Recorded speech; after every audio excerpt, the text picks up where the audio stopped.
Good morning. Today is 24th January 2017 and we are going to discuss the articles of The Hindu. तो discussion start करने से पहले देख लेते हैं कौन कौन से आर्टिकल्स आज हम डिस्कस करने जा रहे हैं। ऊपर का आर्टिकल जो है ये छोटा आर्टिकल पॉलिटिक्स से रिलेटेड है, नहीं काम का हमारे लिए। नीचे का जो आर्टिकल है, जो जी जिनपिंग है, चाइना के राष्ट्रपति हैं, उन्होंने स्पीच दी थी वर्ल्ड इकोनॉमिक फोरम के मंच पर। तो ये काफ़ी इंपॉर्टेंट है, हम इसे डिस्कस करने जा रहे हैं। ग्लोबलाइजेशन का ये टॉपिक है और एक दूसरा पर्सपेक्टिव भी है इसका। बीच का आर्टिकल है, दो तीन इशू इसमें इंक्लूडेड है, एक यूनिवर्सल बेसिक इनकम और एक क्या गवर्नमेंट को उधारी लेनी चाहिए, क्योंकि अर्जित पटेल ने क्रिटिसाइज किया था और कहा था, गवर्नमेंट को सजेशन दिया था कि आप उधार ज़्यादा मत लीजिए, क्योंकि आने वाली जनरेशन है उनको वो लोन जो आज आप ले रहे हैं आने वाली जनरेशन को चुकाना होगा और वो इसका दम भरेंगे। तो इसीलिए ये आर्टिकल इंपॉर्टेंट है हमारे लिए। ये जो आर्टिकल है ये फेस्टिवल से रिलेटेड है, एक चेन्नई का एक फेस्टिवल है, तो ज़्यादा इंपॉर्टेंट हमारे लिए है नहीं, बस एक दो पॉइंट इसमें से देखेंगे प्री के लिए अगर क्वेश्चन आ जाए तो। मीडिया से रिलेटेड ये आर्टिकल है। देखिए काफ़ी अच्छा आर्टिकल ये हो सकता था, लेकिन यूएस के इश्यूज उठाए गए हैं इसमें। बात अच्छी है मीडिया की, लेकिन जो सारे एग्जाम्पल, जो सारा सिनेरियो डिस्कस किया गया था वो यूएस का किया गया है। फिर भी हम इसे डिस्कस करेंगे और इंपॉर्टेंट पॉइंट्स इससे निकालेंगे। ये आर्टिकल्स बढ़ती हुई इनइक्वलिटी से रिलेटेड है, किस प्रकार से बढ़ती हुई इनइक्वलिटी है और क्या फ़र्क पड़ता है उसका डेमोक्रेसी पर और किस प्रकार सरकार की पॉलिसीज पर फर्क पड़ता है। एक आज ट्यूसडे है, सी राजा मोहन का आर्टिकल हम डिस्कस करेंगे इंडियन एक्सप्रेस से, और इकोनॉमिक्स टाइम्स में आज कोई काम का आर्टिकल नहीं है। तो यूटिलिटी क्या है फर्स्ट आर्टिकल की, देखिए पहले आर्टिकल डिस्कस कर लेते हैं, फिर आपको समझ में आएगी इसकी यूटिलिटी। सबसे पहले वर्ल्ड इकोनॉमिक फोरम प्रीलिम के लिए जो इंपॉर्टेंट है इसे रिवाइज कर लेते हैं। वर्ल्ड इकोनॉमिक फोरम एक स्विट्जरलैंड का नॉन प्रॉफिट जो फाउंडेशन है, हमें ये प्रीलिम में डिस्कस किया था। क्या करता है ये, वर्ल्ड की इकोनॉमी को सुधार करने के लिए सजेशंस देता है और काफ़ी सारे एनजीओज, पॉलिटिकल रिप्रेजेंटेटिव्स और इकोनॉमिस्ट इस डेवोस में आते हैं। स्विट्जरलैंड में जो ये सिटी है वहाँ पे जुटते हैं और वर्ल्ड की इकोनॉमी के लिए जो अगर क्राइसिस होते हैं या फिर उसको और अच्छा बनाने के लिए सॉल्यूशंस ढूंढते हैं। तो ये है वर्ल्ड इकोनॉमिक फोरम। तो यहाँ पे आपके लिए क्वेश्चन भी है कि वर्ल्ड इकोनॉमिक फोरम कौन सी मेजर रिपोर्ट जारी करता है। यहाँ पे देखिए एक दो तीन इसकी बहुत फेमस रिपोर्ट्स हैं, एक ही बता दीजिए आप, जो वर्ल्ड इकोनॉमिक फोरम की फेमस रिपोर्ट कौन सी है। काफ़ी फेमस रिपोर्ट है। देखिए पीडीएफ में कल आंसर दिए तो थे, कुछ लोग कह रहे थे कि उनको आंसर मिले नहीं, बिल्कुल ब्लैंक स्क्रीन आ रही थी। तो पता नहीं मोबाइल में दिक्कत है क्या, कैसे दिक्कत है। तो एक काम करूंगा, आज मैं जहाँ पे ये पीडीएफ डलती है, जहाँ पे लिखा होता है डाउनलोड नाउ, उसके ऊपर ही आंसर लिख दूंगा ताकि आपको पीडीएफ डाउनलोड करने की आवश्यकता पड़े ही ना।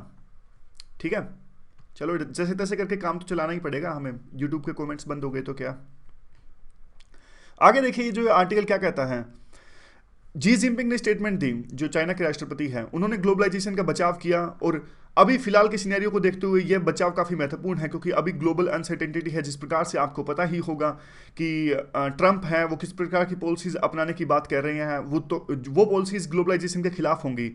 तो एक तरह से इसका सिग्नल यह भी निकलता है कि जो जी जिनपिंग है अब लीडरशिप रोल लेने को तैयार है। जिस प्रकार से जो जर्मनी की चांसलर हैं एंजेला मर्कल, इन्होंने लीडरशिप संभाली है जर्मनी की, उसी हिसाब से अब इन्होंने भी कुछ विलिंगनेस यानी अपनी इच्छा शक्ति दिखाई है कि चाइना भी अब लीडरशिप रोल लेगा और वर्ल्ड का, क्योंकि पहले ये रोल निभाया जा रहा था यूएस के द्वारा में। जैसे ये सिंपल सी बात है, आप इसको ना एक सिंपल से एग्जांपल से समझिए। आपके किसी कॉलोनी में, आपके किसी सेक्टर में, मोहल्ले में कुछ ऐसे व्यक्ति होंगे जो काफ़ी रिच होंगे या फिर काफ़ी रिस्पेक्टेड होंगे।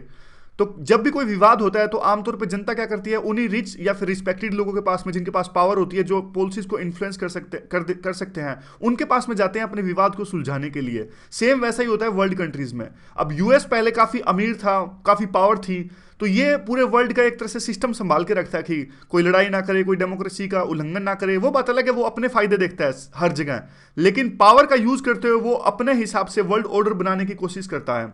उसी हिसाब से अब चाइना के पास में पैसा आ गया, चाइना के पास में पावर आ गई है। तो इस आर्टिकल में ये कहता है कि ये अच्छी बात है कि चाइना के पास में देखिए कहते हैं कि पहले पावर तो आ गई, लेकिन विलिंगनेस नहीं आई, इच्छा शक्ति नहीं आई कि हाँ भाई जिस हिसाब से इनका कद है, जितना पैसा है इनके पास में, जितना इनके पास में पावर है, वैसा ये पॉलिसीज अपनाने की कोशिश करे वर्ल्ड में ताकि स्टेबिलिटी आए। वैसा ये करता नहीं था चाइना, लेकिन अब फिलहाल की जो स्टेटमेंट है, फिलहाल की स्पीच है जी जिनपिंग की, एक विलिंगनेस दिखाई देती है इस स्पीच से। इन्होंने फिलहाल के जो वर्ल्ड इकोनॉमिक ऑर्डर है उसको डिफेंड किया, जिसको आज ट्रंप क्रिटिसाइज करते हैं। एक इन्होंने सावधानी बरतने को भी कहा, जिस प्रकार से ट्रंप आज कहते हैं कि वो अमेरिका फर्स्ट की पॉलिसी अपनाएंगे और बाहर के गुड्स हमारे देश में नहीं आने देंगे। साफ साफ उनका इशारा इस तरफ था कि किस प्रकार से चाइना सस्ती चीज़ें भेजता है यूएस के अंदर में और इससे यूएस की इकोनॉमी को नुकसान पहुंचता है। तो जी जिनपिंग ने कहा कि देखिए अच्छी बात नहीं है, और जो गुड्स हैं उनका फ्री फ्लो होना चाहिए, और जो इकोनॉमी है तभी अच्छे से काम करेगी। ये देखिए उन्होंने क्रिटिसाइज किया इस बात को भी, इकोनॉमिक प्रोटेक्शनिज्म। प्रोटेक्शनिज्म हमने कल डिस्कस किया था, जब एक कंट्री ऐसी पॉलिसीज अपनाता है जिससे उनकी डोमेस्टिक कंपनीज को फायदा हो और बाहर की कंपनीज को नुकसान हो, ताकि वो अंदर जॉब्स बचा सके और अपनी घरेलू कंपनीज को बचा सके, उस चीज को कहते हैं प्रोटेक्शनिज्म। अब जी जिनपिंग ने इस बात का भी सपोर्ट किया कि पेरिस जो अकॉर्ड है क्लाइमेट चेंज पे, उन्होंने इसका भी सपोर्ट किया और कहा कि ट्रंप ने इसका विरोध किया था, वो कहता है ये बिल्कुल सही एग्रीमेंट है और इसका ट्रंप को इसको निरस्त नहीं करना चाहिए। फिर आगे देखिए ये दो तीन बातें और भी कहते हैं, ये फिलहाल के जो ग्लोबल इकोनॉमिक गवर्नेंस स्ट्रक्चर हैं जैसे कि आईएमएफ, डब्ल्यूटीओ या फिर वर्ल्ड बैंक, इनमें सुधार की बात ये कहते हैं, और कहते हैं कि देखिए और इनमें अब इमर्जिंग इकोनॉमीज हैं और डेवलपिंग इकोनॉमीज हैं जैसे कि चाइना, इंडिया और जो मैक्सिको, इन सबको प्रॉपर स्थान मिलना चाहिए जो वर्ल्ड के इकोनॉमिक स्ट्रक्चर्स हैं इनमें। तो इंक्लूसिव रिप्रेजेंटेशन की बात करते हैं। हालांकि देखिए ये बात उनकी गले नहीं उतरती, क्योंकि चाइना ने जो वर्ल्ड ग्लोबल इकोनॉमिक के स्ट्रक्चर्स हैं जैसे कि आप देख लीजिए आईएमएफ देख लीजिए, वर्ल्ड बैंक देख लीजिए, इनके खिलाफ तो चाइना ने अपने ही जो है वर्ल्ड स्ट्रक्चर्स, इकोनॉमिक स्ट्रक्चर्स खड़े कर दिए हैं, जैसे कि AIB जो एशिया इंफ्रास्ट्रक्चर इन्वेस्टमेंट बैंक है, या फिर आप इसको भी ले सकते हैं ब्रिक्स का जो न्यू डेवलपमेंट बैंक है। हालांकि जो AIB है ये सही मायने में एक तरह से चैलेंज करता है IMF को या फिर वर्ल्ड बैंक को। तो ये अब जी जिनपिंग एक तरह से इंक्लूसिव रिप्रेजेंटेशन की बात कर रहे हैं, जबकि वो तो पहले से ही अलग ला चुके हैं, जो इकोनॉमिक स्ट्रक्चर्स हैं अलग से, इंस्टीट्यूशंस हैं।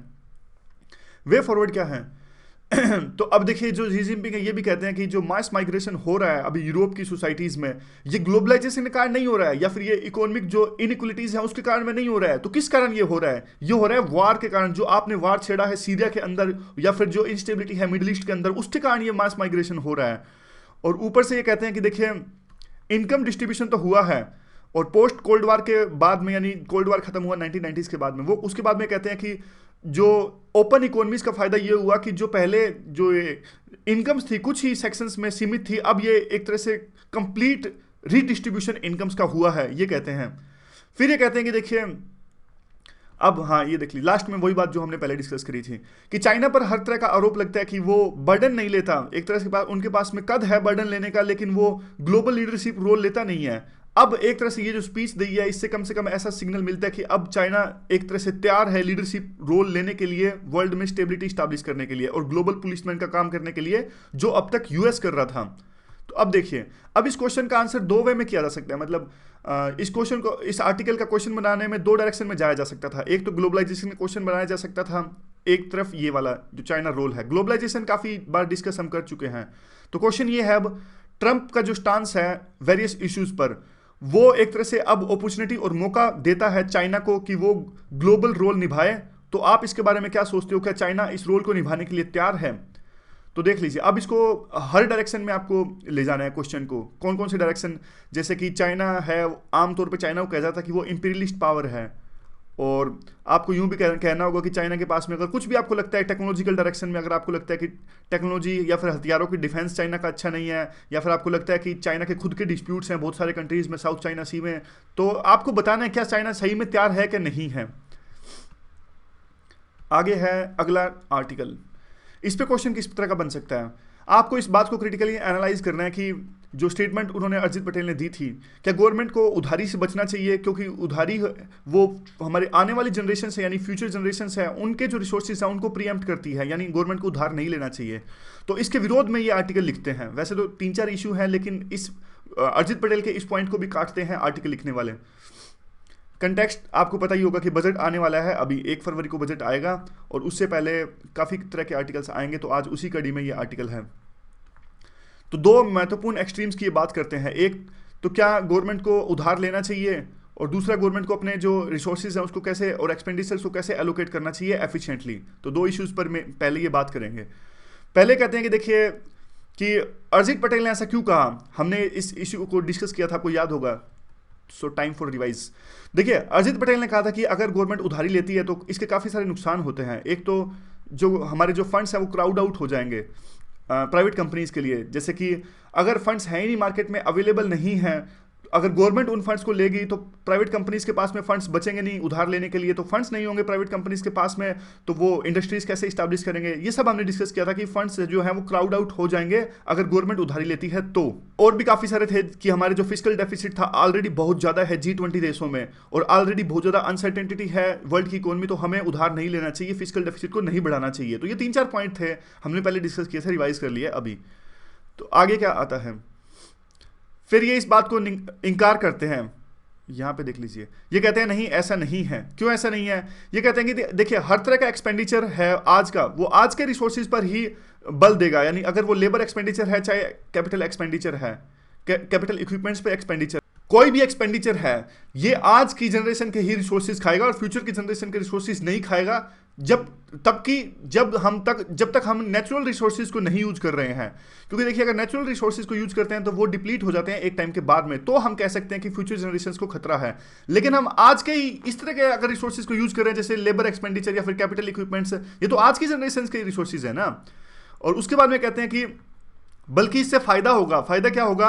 अगर आज हम रिसोर्सेज क्रिएट कर रहे हैं इस तरह के, जैसे कैपिटल इक्विपमेंट्स या फिर इस तरह के रिसोर्सेज हम यूज कर रहे हैं जिससे हमारे नेचुरल रिसोर्सेज डिप्लीट नहीं हो रहे हैं, तो ये रिसोर्सेज जो हम आज प्रोड्यूस कर रहे हैं वो तो आने वाली जनरेशन से उन्हीं को फायदा होगा, वो ही इनहेरिट करेंगे इन रिसोर्सेज को। और आगे आता है कि देखिए जो इनकम अर्निंग एसेट है वो उनकी बढ़ेगी, इनकम अर्निंग एसेट उनकी बढ़ेगी। और देखिए ये बात बिल्कुल सच है कि उनको ज़्यादा टैक्स देना पड़ेगा, क्योंकि आज हम उधार ले रहे हैं, किसी से भी उधार ले रहे हैं, या फिर अपने डोमेस्टिकली अपनी इकोनॉमी से, अपनी जो प्राइवेट कंपनी से, अपने प्राइवेट बैंक से उनसे उधार ले रहे हैं, या फिर वर्ल्ड के बाहर के देशों से हम उधार ले रहे हैं, तो आने वाली जनरेशंस को उस उधारी को चुकाना पड़ेगा, तो उनको ज़्यादा इंटरेस्ट देना पड़ेगा उस उधार पे। लेकिन अगर आज हम उस उधार का यूज करते हुए इस प्रकार से अगर हम अपने कैपिटल एसेट को क्रिएट करते हैं कि इससे उनको फायदा होगा काफ़ी ज़्यादा, यानी रिटर्न्स आज ज़्यादा मिलते हैं और इससे आने वाली जनरेशंस को फायदा होगा कि वो आने वाला जो इंटरेस्ट है उसको आसानी से भर सकेंगे, तो बल्कि फायदा ही तो है इस चीज़ में। अब ये एग्जाम्पल भी देते हैं एक, ये एग्जाम्पल आसान सा टॉपिक है, ज़्यादा मुश्किल है नहीं, कॉम्प्लेक्स करने की इसको जरूरत नहीं है। ये एग्जाम्पल देते हैं, देखिए इसे। ये कहते हैं कि आज़ादी के बाद में अगर गवर्नमेंट ने उधार लेके, यानी फिस्कल डेफिसिट अगर गवर्नमेंट का ज़्यादा होता, उधार लेके आज आईआईटी टाइप के हाउसिंग क्रिएट की होती है, आईआईटी जैसे इंस्टीट्यूशंस में, तो आज फायदा किसे होता? आज फायदा हमें ही होता। तो इस प्रकार का एग्जाम्पल है। तो इनका एग्जाम्पल से हम क्या समझते हैं? इनका एग्जाम्पल से साफ साफ सिग्नल दे रहे हैं कि आज हमें उधार लेके, यानी फिस्कल डेफिसिट को बढ़ने जाए तो भी कोई दिक्कत नहीं है, बोरोइंग गवर्नमेंट की बढ़ जाए तो भी कोई दिक्कत नहीं है, लेकिन इसका फायदा आने वाली जनरेशन को होगा, क्योंकि उनको एक इंफ्रास्ट्रक्चर बना तैयार मिलेगा। और क्या अब क्वेश्चन ये आता है, क्या गवर्नमेंट की जो स्पेंडिंग है वो बेनिफिशियल है कि नहीं है?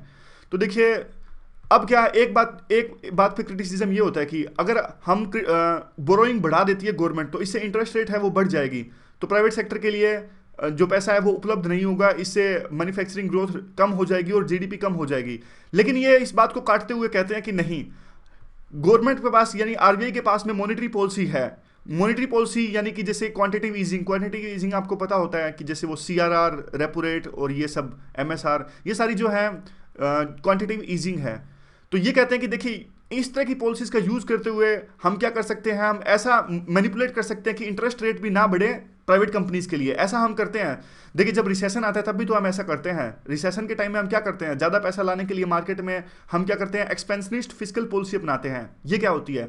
एक्सपेंशनिस्ट फिस्कल पॉलिसी वो होती है जब गवर्नमेंट अपने टैक्स रेट्स काफ़ी कम कर देती है।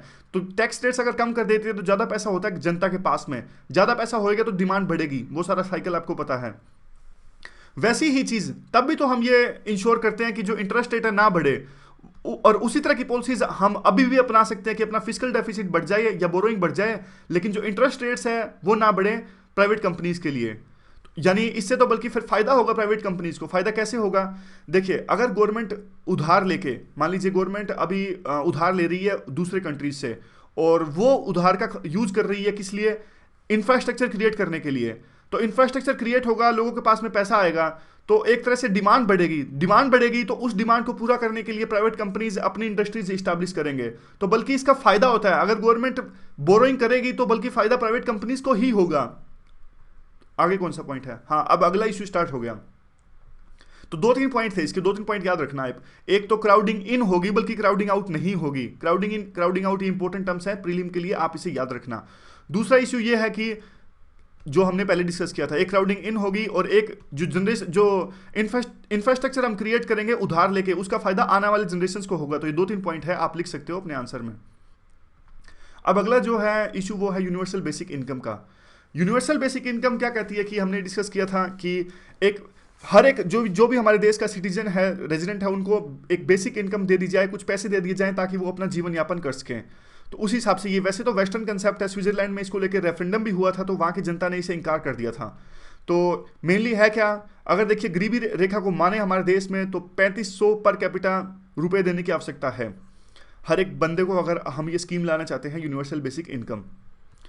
क्योंकि अब देखिए काफ़ी सेक्शंस ऐसे कह रहे हैं कि डिमोनेटाइजेशन के बाद में लोगों की जो जॉब्स हैं वो काफ़ी गई हैं, तो सरकार अब इस तरह की स्कीम चला सकती है, इसीलिए आर्टिकल में डिस्कस किया गया है। और आगे है कि देखिए बात यह कि कोई भी अगर अमीर हो या गरीब हो, सबको ये स्कीम प्रोवाइड की जाए, लेकिन इससे नुकसान होगा क्योंकि हमारे देश में ज़्यादातर लोग हैं वो तो गरीब नहीं है, अमीर हैं। अमीर नहीं कह सकते आप, मतलब गरीबी रेखा से ऊपर हैं।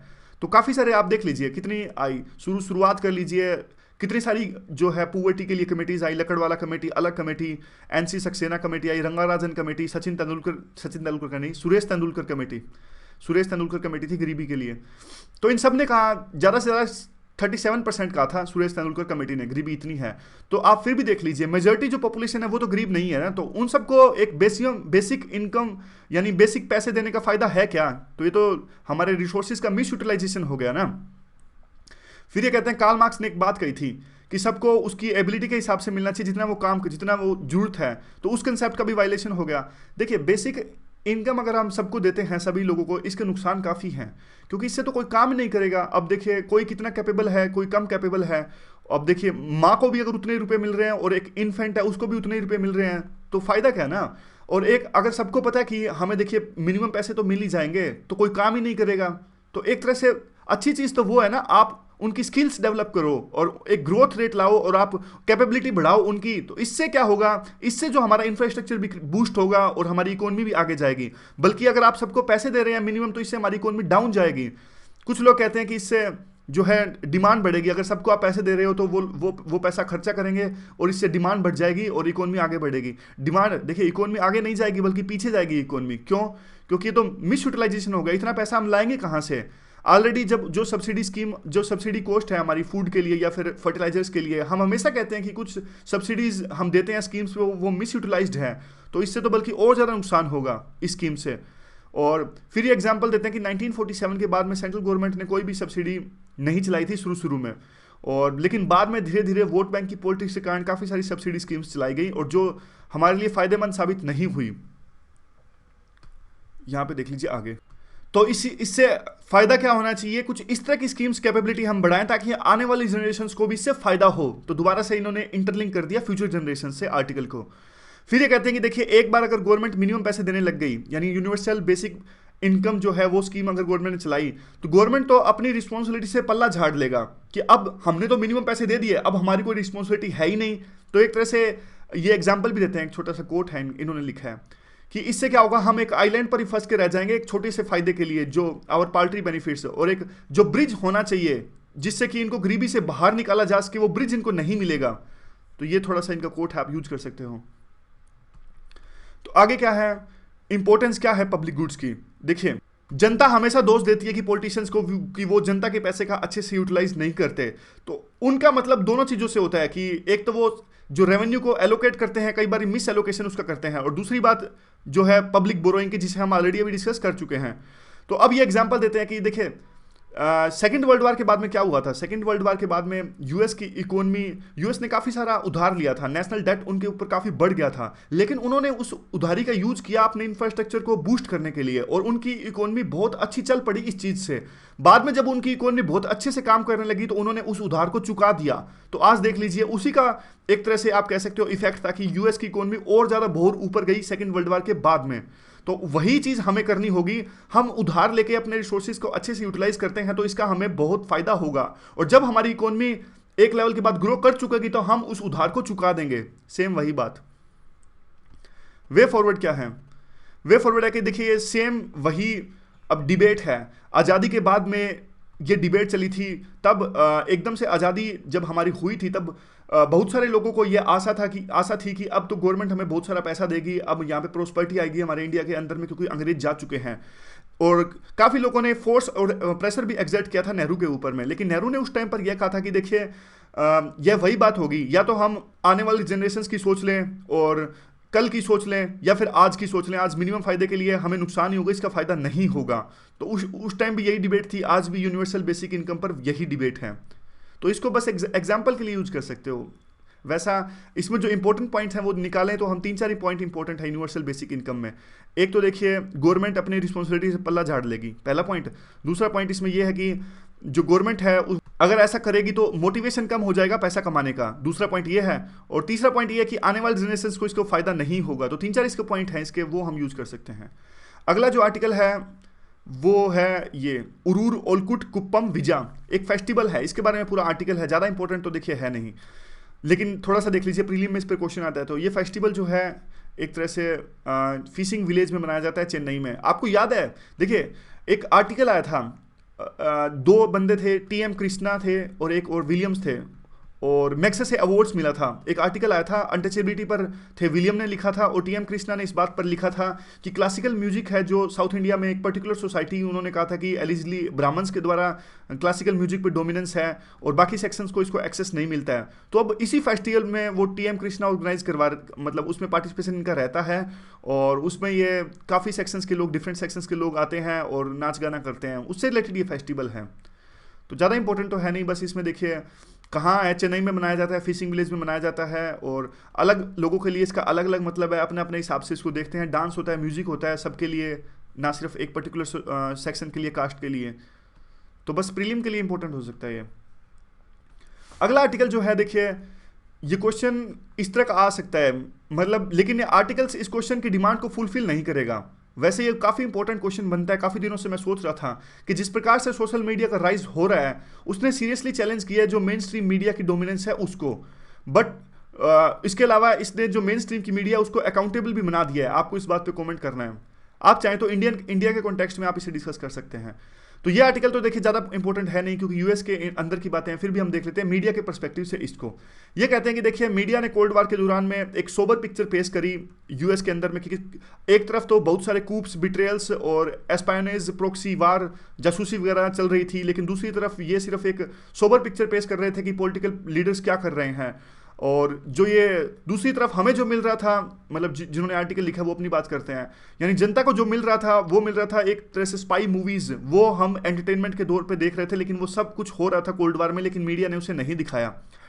फिर ये बात करते हैं कि रशिया के इंटरफेरेंस पर जो ट्रंप का जो रिएक्शन है, सो व्हाट, ये एक सीरियस इशू उजागर करता है कि जिस प्रकार से देखिए ट्रंप को जिताया किसने। ये कहते हैं कि देखिए ट्रंप को जिताया मीडिया ने, ट्रंप को बार बार हाईलाइट किया मीडिया ने, और एक अहम भूमिका इन्होंने निभाई कि किस प्रकार से एक जो रियलिटी शो करने वाले ट्रंप थे वो आज देश के राष्ट्रपति बन गए हैं। लेकिन इसके बदले में मीडिया ने अपनी जो है वो क्लाउड खो दिया है।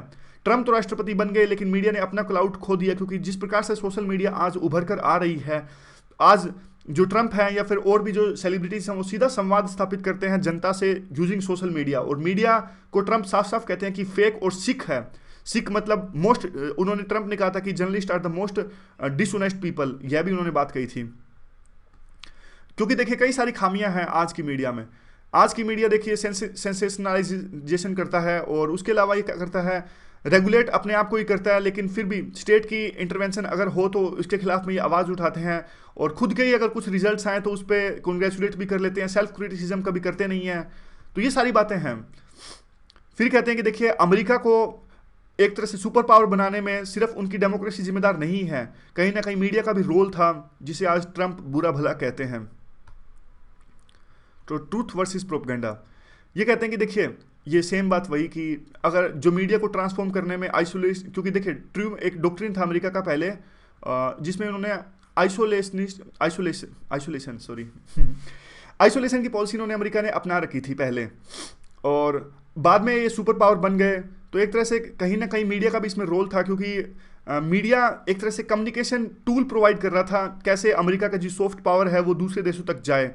और लेकिन आज जो है वो सॉफ्ट पावर यानी वो कम्युनिकेशन टूल्स हैं कहीं ना कहीं एक तरह से बाइस्ड हो चुके हैं, ऐसा आर्टिकल ये कहते हैं, और बहुत सारी खामियां इनमें हैं, और इसीलिए अमेरिका की जो सुपर पावर है वो भी एक तरह से इनको ठेस पहुंची है। तो काफ़ी डायमेंशंस आप इसमें ऐड कर सकते हो, लेकिन जो एग्जाम्पल्स हैं वो ज़्यादा अच्छे नहीं हैं। इन एग्जाम्पल्स को हम हमारे आंसर्स में यूज करें तो ज़्यादा अच्छे आंसर्स ये होंगे नहीं। हमारे इंडिया का कंटेक्स्ट में हमें ज़्यादा आंसर्स में इंडिया के एग्जाम्पल्स ज़्यादा यूज करने चाहिए। और फिर आता है, देखिए आज जो ट्विटर और फेसबुक जैसी कंपनीज हैं ये भी अपने आप को मीडिया कहने से कतराती हैं, क्योंकि इनको पता है कि अगर हमें मीडिया कहा जाने लगेगा तो हमें कुछ नॉर्म्स को फॉलो करना पड़ेगा, और वो ये नॉर्म्स फॉलो नहीं करना चाहते। तो ये पूरा आर्टिकल था, ज़्यादा पॉइंट्स नहीं थे इस आर्टिकल में।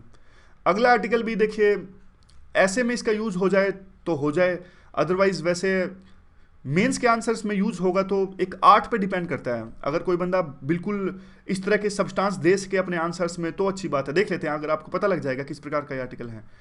देखिए ऑक्सफैम की रिपोर्ट आई, तो आपके लिए क्वेश्चन भी है, ऑक्सफैम है क्या? ऑक्सफैम क्या इंटर गवर्नमेंट ऑर्गेनाइजेशन है, या फिर एनजीओ है, या फिर यूएन की बॉडी है क्या ऑक्सफैम? देखिए ऑक्सफैम की रिपोर्ट आई और इन्होंने बताया कि किस प्रकार से इनइक्वलिटी आज पूरे वर्ल्ड में व्याप्त है। इन्होंने कहा कि दुनिया के 8 सबसे अमीर आदमी और पूरे वर्ल्ड की आधी 50% वेल्थ रखते हैं अपने पास में। तो देख लीजिए 8 आदमी बनाम में पूरे दुनिया की वेल्थ 50%, तो कितनी इनइक्वलिटी आज के टाइम में है। तो फिर ये एक एग्जांपल भी देते हैं कि क्रिटिक्स जो हैं इस जो रिपोर्ट जारी करी है ऑक्सफैम ने, इसको क्रिटिसाइज किया और कहा कि देखिए ये अगर सिर्फ आपको एसेट और लाइबिलिटीज़ के रूप में देखेंगे तो एक जो इंडिया का किसान है जिसके ऊपर में कर्जा काफ़ी कम है लेकिन थोड़ी बहुत एसेट है, वो ज़्यादा अमीर है उससे एक वॉल स्ट्रीट बैंकर से जिसके पास में एसेट काफ़ी कम है लेकिन लाइबिलिटी ज़्यादा है, स्टूडेंट लोन उन्होंने ले रखा है। ऑक्सफैम की जो रिपोर्ट इंडिया के बारे में है वो तो और भी ग्रीन पिक्चर पेश करती है। वो कहते हैं इंडिया में जो 1% रिचेस्ट है वो हमारे देश की 58% जो वेल्थ को रखते हैं, या उनके पास में 58% वेल्थ है। तो अब देखिए थोड़े बहुत एग्जांपल्स देते हैं किस प्रकार से इस इनइक्वलिटी का फर्क पड़ता है। ये कहते हैं कि इनइक्वलिटी एक लेवल के बाद में कोई बात नहीं, बुरी चीज़ नहीं है, लेकिन इनइक्वलिटी इसलिए बुरी है क्योंकि जो अमीर लोग हैं वो अपनी गवर्नमेंट की पॉलिसीज को इन्फ्लुएंस करते हैं अपने हिसाब से, तो और ज़्यादा सिचुएशन है वो एक्सप्लॉइटिंग हो जाती है। एरिस्टोटल का एग्जाम्पल देते हैं।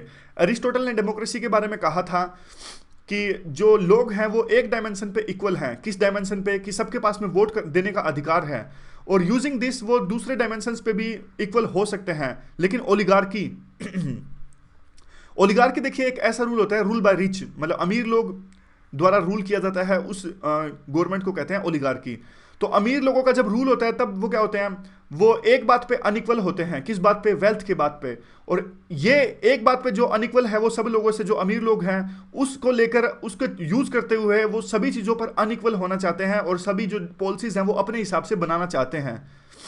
तो आप देख लीजिए, एग्जाम्पल दूं तो सीधी सी बात है, हमारा देश तो है नहीं मान लीजिए ओलिगार्की, हमारा देश तो डेमोक्रेसी है। वैसे एग्जाम्पल लें तो ओलिगार्की क्या होता है, मान लीजिए ट्रंप मान लीजिए है नहीं, अमेरिका भी डेमोक्रेसी है, लेकिन एग्जाम्पल के तौर पे मान लीजिए ट्रंप है। अब ट्रंप के पास में पैसा भी बहुत है और राष्ट्रपति भी हैं, तो वैसे ये एग्जाम्पल फिट बैठेगा नहीं। कहने का मतलब है जैसे अंबानी मान लीजिए, अंबानी वगैरह का पास में पैसा बहुत है तो वो अपना यूज करके पैसे का यूज करके गवर्नमेंट की जो पॉलिसीज हैं उनको इन्फ्लुएंस करने की कोशिश करते हैं और ज़्यादा एक्सप्लॉइट करते हैं। तो ये काइंड ऑफ ओलिगार्की है जो हमने पहले डिस्कस किया था।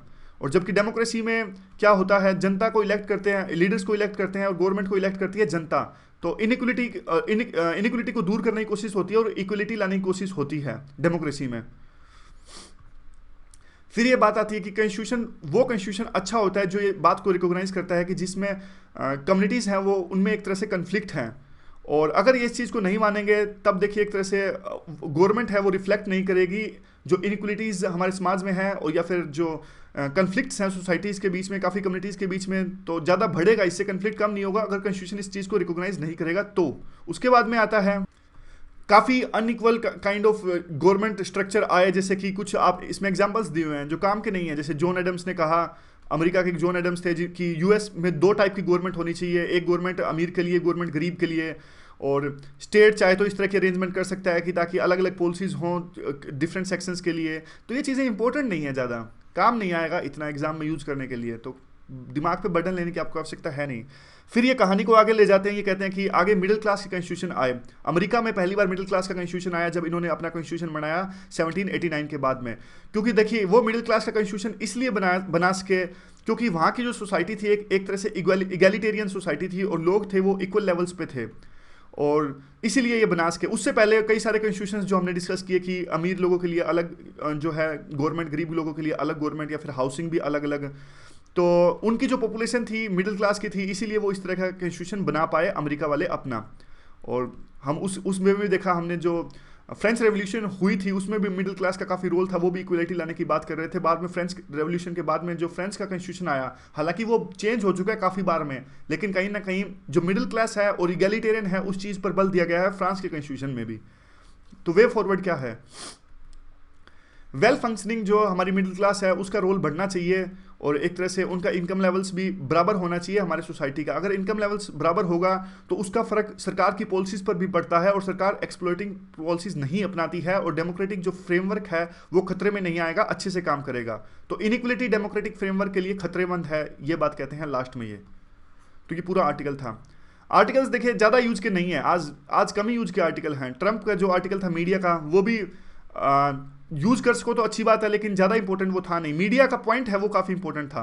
और दूसरा ये आर्टिकल है वो भी देखिए, ये इनइक्वलिटी है ये बात सही है, लेकिन अब इसको यूज कहाँ करोगे, ये बात है ना, ज़्यादा यूज इनका है नहीं। ये आर्टिकल काफ़ी इंपॉर्टेंट है, हमारी पॉलिसी कैसी है मिडिल ईस्ट के अकॉर्डिंग में, वेस्ट एशिया की हमारी अप्रोच है कैसी। तो क्वेश्चन किस प्रकार से आ सकता है, इस बात को एनालाइज करिए कि इंडिया की अप्रोच कैसी रही है। अगर हम फॉरेन पॉलिसी को देखें तो वेस्ट एशिया में किस प्रकार की फॉरेन पॉलिसी हमने अपनाई है वेस्ट एशिया के अंदर में आज़ादी के बाद से। तो कंटेक्स्ट ये है कि अब देखिए हमारे रिपब्लिक डे पे आबू धाबी के जो क्राउन प्रिंस हैं शेख मोहम्मद बिन जायद, ये आ रहे हैं चीफ गेस्ट के तौर पर, और थर्ड विजिट है ये किसी भी मिडिल ईस्ट से पिछले 70 सालों में। 2 बार, मतलब रिपब्लिक डे पे चीफ गेस्ट के तौर पे कह रहा हूँ। उससे पहले जो ईरान के प्रेसिडेंट थे मोहम्मद खातमी, 2003 में ये चीफ गेस्ट थे हमारे रिपब्लिक डे पे, और उसके बाद में किंग अब्दुल्ला सऊदी अरेबिया के 2006 में चीफ गेस्ट थे। देखिए काफ़ी कम चीफ गेस्ट रहे हैं। उसके अलावा देखिए इवन पाकिस्तान के 2 चीफ गेस्ट रहे हैं 1955 में और 1965 में, जब रिलेशंस थोड़ा बहुत इंप्रूव हो रहे थे, ये युद्ध के पहले की बात है। और चाइनीज़ के जो जनरल हैं वो भी 1958 में हमारे रिपब्लिक डे पे चीफ गेस्ट के तौर पर आए थे। ये अब नहीं आते क्योंकि अब रिलेशंस काफ़ी ज़्यादा खटास आ चुकी है, तलखी आ चुकी है हमारे रिलेशंस के साथ, चाइना के साथ भी और पाकिस्तान के साथ में भी। फिर दिल्ली ने देखिए काफ़ी सारे जो एशियन लीडर्स हैं लुक ईस्ट पॉलिसी अपनाने के बाद में इनको होस्ट किया, लेकिन मिडिल ईस्ट से काफ़ी कम लीडर्स आए चीफ गेस्ट के तौर पर। तो अब देखिए ये कहते हैं कि आज मिडिल ईस्ट काफ़ी इंपॉर्टेंट है हमारी सिक्योरिटी के लिए, हमारी प्रोस्पेरिटी के लिए, और फिर ये कहते हैं कि हमें जो अटेंशन देनी चाहिए थी मिडिल ईस्ट को या फिर वेस्ट एशिया को, वो अटेंशन हमने दी नहीं। तो अब ये इस बात की होप सीधा सा ऑन कर रहे हैं कि अब जो चीफ गेस्ट के तौर पर आ रहे हैं ये जो सऊदी अरेबिया जिसके यूएई के जो क्राउन प्रिंस हैं, तो होपफुल चेंज आएगा अब हमारी पॉलिसी में। तो अब ये एनालाइज कर रहे हैं कि किस प्रकार हमारी पॉलिसीज रही इसके कंटेक्स्ट में वेस्ट एशिया के साथ में। पहले फेज में कहते हैं कि देखिए हमारा जो स्टांस था वो एंटी वेस्टर्न और एंटी इजराइल था, यानी एक तरह से हम सहानुभूति रखते थे मिडिल ईस्ट कंट्रीज के साथ में, और इजराइल के खिलाफ में हमारा स्टांस था शुरू में। क्यों? क्योंकि देखिए उस टाइम पे हमें डर लगता था, उस टाइम पे हमें यूँ लगता था कि अगर हमने इजराइल के पक्ष में कुछ बोला या वेस्ट के पक्ष में कुछ बोला तो ये सारे मिडिल ईस्ट जो वेस्ट एशिया की कंट्रीज हैं, सऊदी अरेबिया, ईरान, यूएई, ये पाकिस्तान के पाले में चल जाएंगे। और पाकिस्तान और हमारी उस टाइम पे शुरू से लड़ाई है आज़ादी के बाद से, आपको पता ही है। लेकिन वो बात अलग है, इन्होंने हमारा कभी सपोर्ट किया नहीं, इन्होंने हमेशा से पाकिस्तान का ही सपोर्ट किया। आप देख लीजिए टर्की का एग्जांपल ले लीजिए, टर्की तो साफ साफ पाकिस्तान का सपोर्ट करता है। और उसके बाद में आता है कि देखिए हमें काफ़ी कुछ करने की जरूरत है, सिर्फ रिटोरिकल सपोर्ट से काम चलेगा नहीं, और ऐसा ही हमने किया उस टाइम पर। इसलिए हम ज़्यादा कुछ दे नहीं पाए फर्स्ट फेज में मिडिल ईस्ट को, क्योंकि हम सिर्फ बातें करते थे, हमारे पास ज़्यादा कुछ देने के लिए था नहीं उनको। और आगे आता है देखिए उस टाइम पे हमने नॉन अलाइनमेंट की पॉलिसी थी वो भी अपना रखी थी। तो नॉन अलाइनमेंट की पॉलिसी की वजह से ही भी हम वहाँ पे ज़्यादा इंटरफेयर तो नहीं कह सकते, मतलब ज़्यादा एक एक्टिव रोल निभा नहीं इसके जैसा ब्रिटिश राज निभाता था। यानी आज़ादी से पहले जो ब्रिटिश राज था, ब्रिटिशर काफ़ी एक्टिव रोल निभाते थे मिडिल ईस्ट में। सेकेंड फेज में हमने काफ़ी प्राग्मेटिक पॉलिसी अपनाई, यानी 1990s के बाद में हमने क्या किया, हमने अपने डिप्लोमेटिक रिलेशन ठीक करने स्टार्ट कर दिए इजराइल के साथ में। लेकिन हमने अपने रिलेशंस खराब नहीं किए मिडिल ईस्ट के साथ में, क्योंकि मिडिल ईस्ट और इजराइल की बिल्कुल भी बनती नहीं है। आपको पता है पैलेस्टीन का इशू है, और जो काफ़ी बार जो वहाँ के कंट्रीज जैसे कि इजिप्ट, सीरिया, जॉर्डन, इन्होंने सऊदी अरेबिया, इन्होंने वार भी किया हुआ है इजराइल के खिलाफ में। तो हमें एक फाइन बैलेंस बनाने की जरूरत थी इनके बीच में कि हमारे रिलेशंस मिडिल ईस्ट के साथ भी अच्छे रहें और इजराइल के साथ, मिडिल ईस्ट यानी जो मुस्लिम कंट्रीज है उनके साथ भी अच्छे रहें और इजराइल के साथ में भी अच्छे रहें। यानी एक टाइट रोप पे, टाइट रस्सी पे हमें चलना था। और कम से कम ये हमारी, आप कह सकते हैं कि कई सेक्शंस में ये लिखा जाता है कि हमारी अचीवमेंट है कि हम दोनों के साथ में एक बैलेंस स्थापित करने में कामयाब हो पाए हैं। फिर आगे कहते हैं कि देखिए आज जरूरत है एक तरह से, और कर रहा है इंडिया। मर्केंटलिज्म क्या होता है पता है? मर्केंटलिज्म होता है इकोनॉमिक नेशनलिज्म। जब कोई देश अपने इकोनॉमिक नेशनलिज्म की, यानी अपने देश का फायदा नुकसान देखता है, सिर्फ उस तरह की पॉलिसीज अगर अपनाता है जिस प्रकार से ट्रंप अब देख रहे हैं प्रोटेक्शनिस्ट पॉलिसी वो अपनाएंगे, तो एक तरह का मर्केंटलिज्म ही है। ये पुराने टाइम में ज़्यादा होता था, मेडिवल ईरा में। अब ये कम होता है। तो अब ये मर्केंटलिज्म से हमारी जो रिलेशंस हैं वो ट्रेड में भी काफ़ी डीप हो चुके हैं और काफ़ी इन्वेस्टमेंट भी वहाँ पे हम कर रहे हैं। जिस प्रकार का आप एग्जांपल देख लीजिए, छबार पोर्ट में हम ईरान में इन्वेस्टमेंट कर रहे हैं। और सेकंड फेज में क्या हुआ? सेकंड फेज में तो हमारे रिलेशंस और ज़्यादा अच्छे हो गए, मिलिट्री एक्सचेंजेस बढ़ गए और सिक्योरिटी कोऑपरेशन भी काफ़ी बढ़ गया। मनमोहन सिंह देखिए सिर्फ सेकंड फेज में, लेकिन चार बार पिछले 10 साल में सिर्फ वो 4 बार गए मिडिल ईस्ट की विजिट पर, और वो भी उसमें से 2 बार गए नॉन अलाइन समिट जब था तब। और शुरू में जब नरेंद्र मोदी सत्ता में आए तो उन्होंने भी ऐसा कहा कि देखिए ऐसा लगा शुरू के 4 महीनों में कि वो इजराइल पर ज़्यादा फोकस करेंगे, लेकिन ऐसा था नहीं। एक तरह से उन्होंने कोरेक्टिव अप्रोच अपनाई और इजराइल के साथ साथ वो जो बाकी मुस्लिम कंट्रीज हैं उनके साथ में भी अपने रिलेशंस काफ़ी अच्छे कर रहे हैं। उसी का नतीजा है कि अब जो ये क्राउन प्रिंस हैं अबू धाबी के, वो आ रहे हैं अभी, और उन्होंने काफ़ी अपने रिलेशंस इंप्रूव किए, सिक्योरिटी इंटरेस्ट को आगे ले जाया गया और इकोनॉमिक जो रिलेशंस है वो भी स्ट्रेंथन किया गया, एनर्जी टाइज भी आगे ले जाया गया। और देखिए 8 मिलियंस का जो डायस्पोरा हमारा वेस्ट एशिया में रहता है, उनको भी उनके सोशल वेलफेयर के लिए भी हमने काफ़ी सारी पॉलिसीज अपनाई और इनके साथ रिलेशन को अच्छा करके। वे फॉरवर्ड क्या है इसका? देखिए जो ये रीजन है काफ़ी ईगर है एक तरह से इंडिया के रोल को लेके, ताकि इंडिया अपने ट्रेडिशनल रोल में फिर से आए और सिक्योरिटी पार्टनर का काम करे और एक इकोनॉमी, वहाँ की इकोनॉमी में भी एक मेजर रोल निभाए। इस तरह की उम्मीद वहाँ के कंट्रीज करते हैं। और यूएई ने एक तरह से एजेंडा तैयार कर दिया है बायलैटरल कोऑपरेशन का।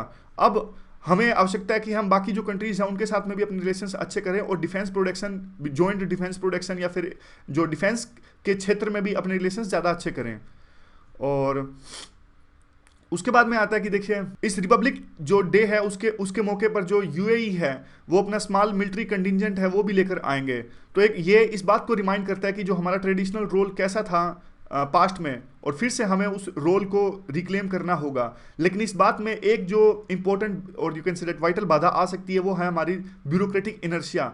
हमारे ब्यूरोक्रेट्स हैं कहीं ना कहीं जो उनका रवैया है वो इस बात के खिलाफ है कि हम एक मेजर रोल निभाएं आने वाले टाइम में हमारे रीजनल कंट्रीज़ में और वर्ल्ड के दूसरे इश्यूज़ में भी।